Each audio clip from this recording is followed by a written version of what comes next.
Gustong tapyasan ng Senado ang budget ng DPWH.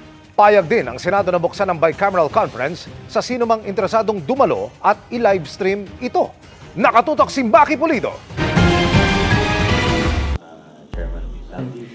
Matagal ng kalakaran tuwing bicameral conference para sa national budget na tanging mga kongresista at senador na miyembro ng bicameral committee lang ang pwedeng dumalo. Sarado sa publiko, walang live stream at media ang bicam conference kung saan pinag-iisa ang magkaibang Congress at Senate version ng budget ang huling yugto ng proseso bago lagdaan ng Pangulo ang national budget.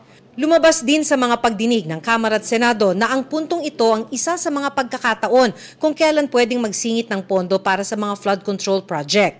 Kaya matagal nang nangangalampag ang ilang civil society groups para buksan sa publiko ang bicameral conference.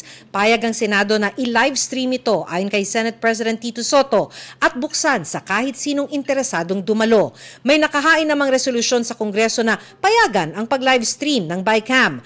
Ayon na rin sana ni Soto sa mga dating pinagdarausan nito tulad sa mga function room ng mga 5-star hotel. Ayoko na. Nagbili na ako kahapon sa Senate Secretariat. PICC. O di gobyerno may-ari.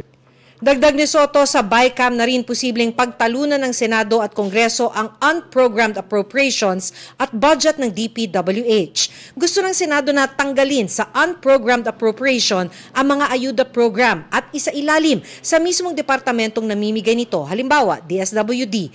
Gusto ring tapyasan ng Senado ng aabot sa 15% ang budget ng DPWH. Based doon sa mga testimony ng mga DPWH employees or officials na sinasabi nila na talagang overpriced sila. Ginagawa nila, hinahayaan nilang overpriced kasi para dun sa mga proponent.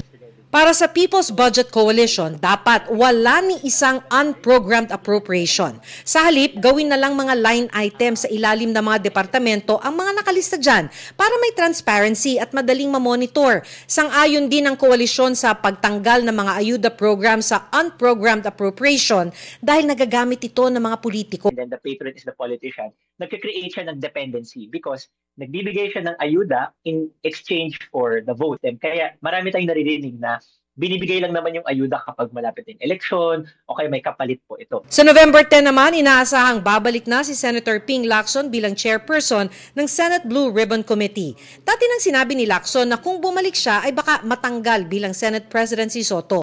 Pero sabi ni Soto, wala nang ganitong namumuong eksena, pero kung matanggal man daw siya, okay lang. Maraming dapat pang asikasuhin yung Blue Ribbon. Hindi kailangan ma-confine lang sa flood control at saka sa Bulacan lang. Oh, yes. Kaya nga, it should be encompassing. Para sa GMA Integrated News, Maki Pulido, Nakatutok, 24 Oras.